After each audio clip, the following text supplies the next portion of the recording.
I had a big enclosure at my parents' place. It was also 2 by 2 by 2 meters. This was actually the first time I started noticing that small animals in bigger enclosures is much better. Yeah. So this is like a greenhouse terrarium hybrid, I would almost say. Why did you choose these materials? Alright, so first it's super lightweight. Only the doors are with glass. All the back walls and the top are with the polycarbonated plates. We choose the aluminium system because also the lightweight aspect. And when I move out of this apartment or had to do something different, I can just take it apart and move with it. So it's two pieces. Down here is a wooden box with a USB. Then I screwed them together and painted them with PCE Elastogum. And then I put in a pond liner. On top we set the aluminium frame and I put a line of silicone around it to stop insects or other stuff to get between the wood and the aluminium. The greenhouse is 1 meter and 30 centimeters long, 1 meter and 20 centimeters deep and almost 3 meters high. So the upper part where the light is around 40 centimeters, so it's almost 3 meters. I only use 3 Arcadias, 1 heat lamp but only in the winter time. This is another 100 watts. And 1 Philips Hue color lamp. That way I can create sunlight, sunset and moonlight. The UV light I saw for the Anolis. Right. Yeah, really cool. Do you see them there often? Yeah, they bask a lot. Okay. And, also the helmeted iguanas too. They Right. move around very much. The Anolis use the whole space. Yeah. Also the Corytopanis. And that's very cool because you see the natural behavior. And they thermoregulate very good in there. They can go down. So on top it's like 28-ish degrees and down there it gets like to 19 degrees and it cools down. And these are probably winter temperatures. Yeah. Yeah, in summer it gets higher. Yes. Yeah. And how the heat is produced just by the lamps? Yeah. Or also by like the ventilation you talked about? Because you tried something with the ventilation? Yeah, so I have a PC fan on there. Yeah. And in the winter time I put it this way that the warm air that is on top of the enclosure gets blown into the greenhouse. That way it dries up a little bit more, but when I can rearrange the misting and that way it's perfect. You have a lot of misting nozzles in there? Yeah, like 12. How often are they turned on? Now I think 4 times a day. 4 times a day. Yeah. And do you still do manual misting? Yeah. It dries up pretty quick in the winter time. And that way I can also get in touch with the enclosure.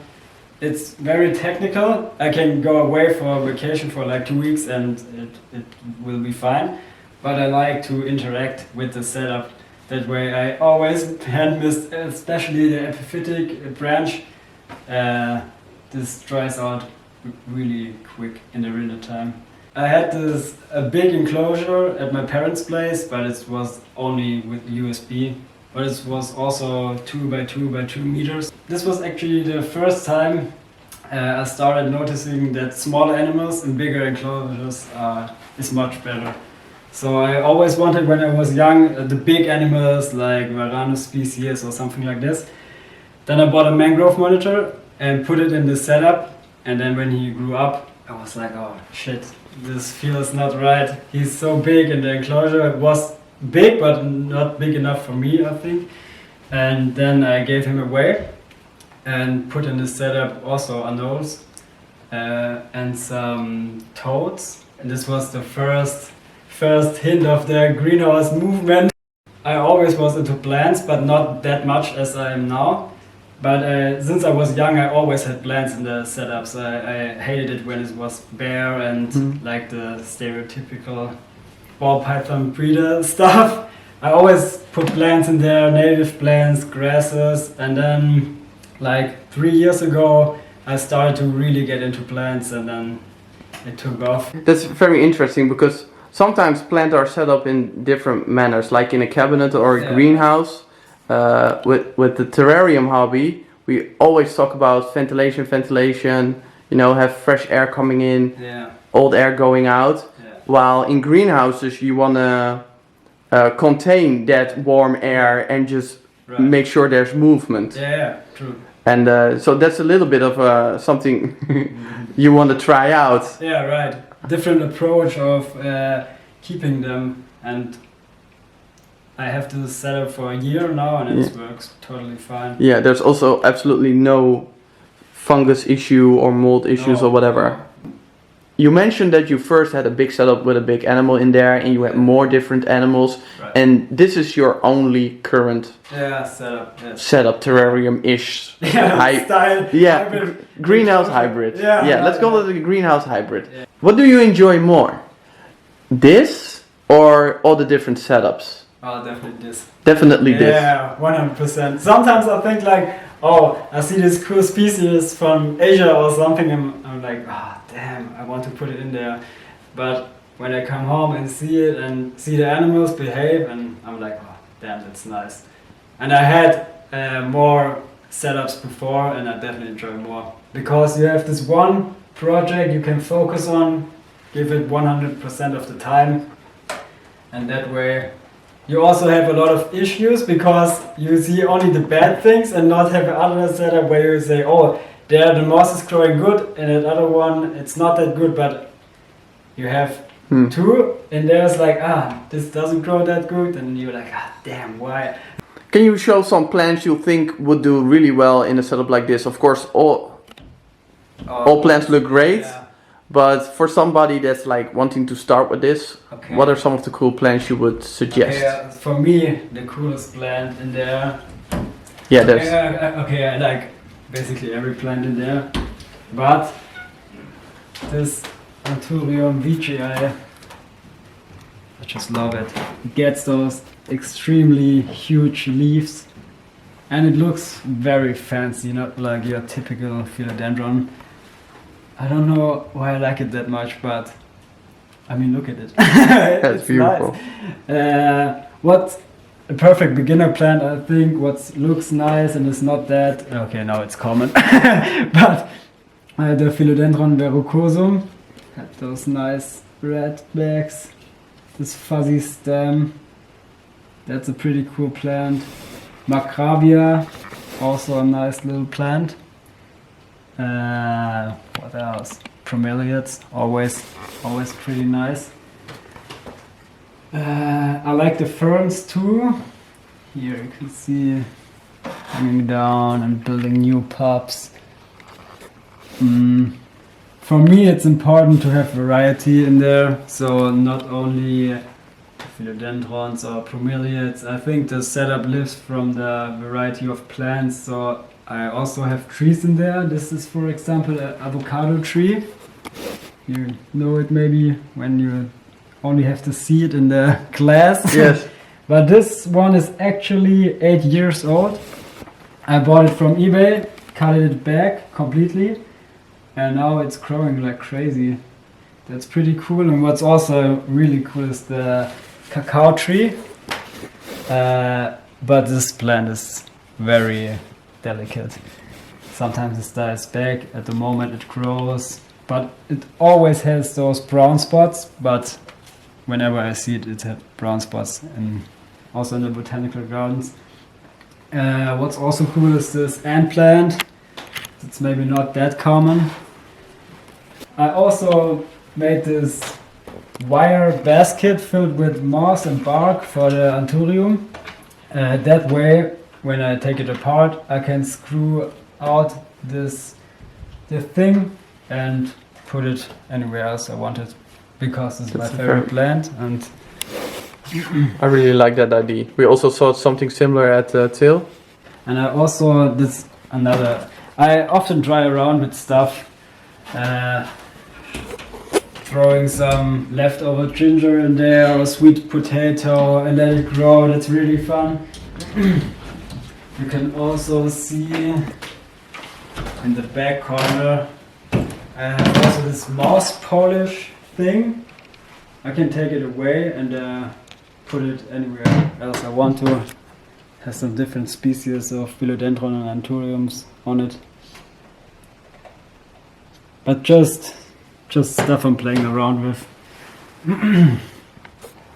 So there's ficus over there. Yeah. And also a cool plant is the Cissus amazonica. Oh, you can see a superworm beetle in there. Also good cleaner crew. Yeah. But this one, it grows like crazy. This nice leaf shape, and this whole thing was grown in like a week. Flowers. Yeah, some flowers, some seedlings in the back. See the red up there, the red berries. Yeah. Yes. Yeah. What are those? Anthurium gracile. Those flower all the time and self-pollinating and stuff. That way you have berries. So I seen a post from Roy from Wellspring Herbs. He actually has this plant in the Polysurus enclosure, and they feed on the berries. That's very cool. Okay. Yeah, that's cool.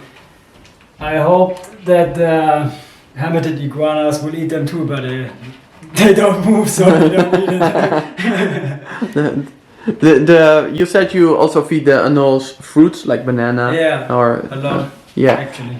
Have you ever tried feeding the helmeted iguanas something like fruit? Yeah, one time the male ate some mango. Okay. Yeah, but only one time. Okay. I don't know why. Could be seasonal. Yeah, I don't know. Maybe.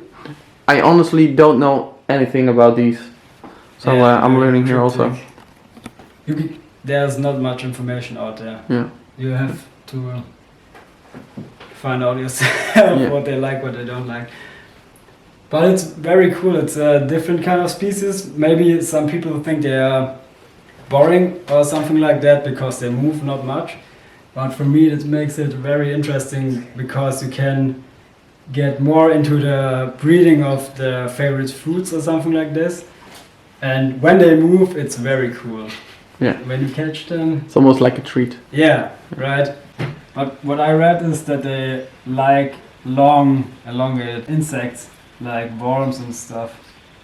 And they wait sometimes when birds or mammals pick on bark, and under the bark are larvae. They wait for the animal to leave and run down the tree to get the larvae. And they are the only lizards that grow moss and stuff on their head, because they are like sloths, they don't move a lot.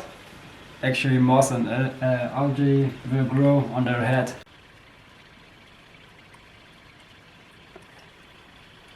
I don't think he saw it. That's a weird thing that they do. Sometimes when they don't want food or want not to be seen, they close their eyes and do nothing. Yeah, these are not very active lizards. No, not at all. But I can imagine that makes them perfect for the setup because they don't damage your plants that much. That's right, yes. They move maybe every week a little bit.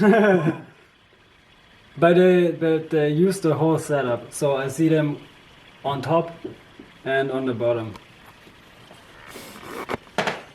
And from this angle you don't see it anymore. I really have to zoom in to show it. Is this also a big part of the natural diet, like stick insects, the phasmids? Yeah, big diet. And also a lot of larvae and those leaf crickets and butterflies also in nature.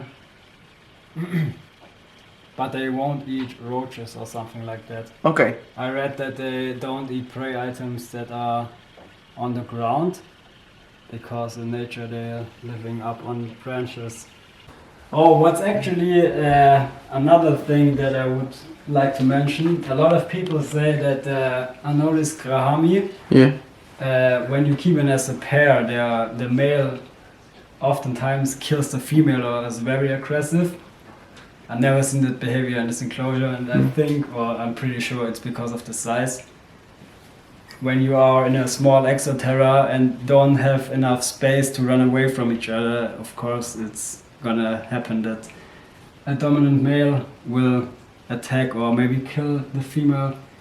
And that's also a very nice part about a big setup. They can run away, they oftentimes don't see each other.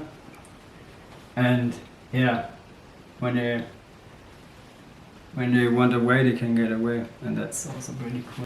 You have some plants on the bottom? Yeah, but like I said, the light on the bottom is not that great, so a lot of plants are not thriving that good. Do you also notice that when you put in plants that sometimes they need to adjust? Yeah. A lot of times, especially with this Aristolochia, it get those massive flowers. It died back a year ago and now it's returned. Same with the fern or with the cacao tree. It's a lot of plants actually that needs some time. Yeah. The Bai tree was really the easiest plant to care for. Okay. Yeah. She was always going strong. Yeah. What's always a little bit picky is the piper. He grows, dies back, grows, dies back. Yeah. But it's nice. And yeah, on the bottom I have Philodendron plumani, some Selaginella, some Syngonium. But as you can see, a lot of plants have feeding marks from the snails and sometimes from the isopods. Yeah, that's a part of it. If somebody wants to do something like this, what would be plant species you would suggest for like a darker area? Darker area? Yeah. I think Maranta is very cool, this one. It creeps on the floor. Has pretty nice leaf structure and colors. But I would say a Plumani or something. It creeps along, you see it here. It doesn't grow up, it grows straight. And also peace lilies, also an underrated plant. So you see them everywhere, but when you see one really big and major, is you want full bioactivity experience? I hate them, to be honest. Why? Okay, so I hate them a little bit because I don't know why. I have the Lepidophyma in it, and the animals I choose in there are picked because the helmeted iguanas are very cryptic. They don't move a lot. They stay in the canopy and on the branches. The Anolis are very active, so that way I have something to look at. And the night lizard, I wanted to put in there to get a little bit feeding going on the isopods, because my isopods always go crazy and want to feed on everything. For me, what's the most important animal as a bioactive animal, in my opinion, are earthworms. Because they crawl around under the earth and make air pockets for the roots, and that way your soil is always mixed up. That's for me the real heroes of the bioactive world. So the substrate I chose is the ABG kind of mix. So it's perlite, bark, different earth materials, cocoa husk, stuff like that. I don't like to use sphagnum moss in there because I made the mistake that the earth was too wet, and that way I can get mold. And yeah, make it fluffy for the plants, and look that there are enough big pieces in there that way you can have some air pockets. That's the most important thing, I think. But in this case, I don't have a false bottom. I have a false bottom in there, but I can't drain it. That's the only downside. That way I have to make sure that the earth is definitely not. This is also your first draft of the Greenhouse Terrarium hybrid. If you would do this again, Would you do it the same? What would be the changes you make? It depends on the apartment, to be honest. Okay. Yeah. Maybe it would be an option to put it on a frame or something that I have a drain. But then I would build a completely different box, not out of wood. I definitely don't want to do that. Maybe with glass or something like that. But water always finds its way. That's the problem. And that way, in a big setup like this, I wouldn't do a huge water area or something like this. I see it at friends' places, and some of them had big issues with water. Okay. But in general, I think I would definitely build a bigger fake rock because I enjoy it very much. It looks very naturalistic with the roots growing on it. And maybe adjust the lighting a little bit differently, that the plants grow a little bit different. Just improving stuff. Small things. Yeah, small things. I think when I have it longer, I could say a lot more about it, but in this 1 year, I don't have this much issues. Maybe the doors. The thing is that it's cool, but I think it would be better to have doors that open up like that. Yeah. But this was actually Ben's idea. And the thing is, when you have those double opening doors, you have a bigger gap here. That way small animals can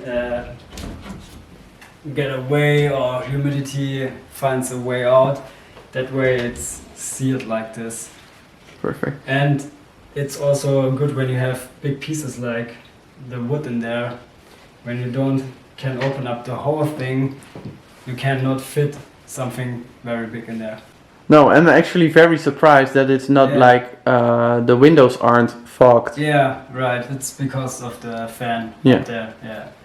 Sometimes it fogs up very much, and I noticed the upper part I just installed like 2 weeks ago, or no, last week, and since this sliding wooden doors are up there, the temperatures are much higher up there, and that way the setup dries out a little bit quicker.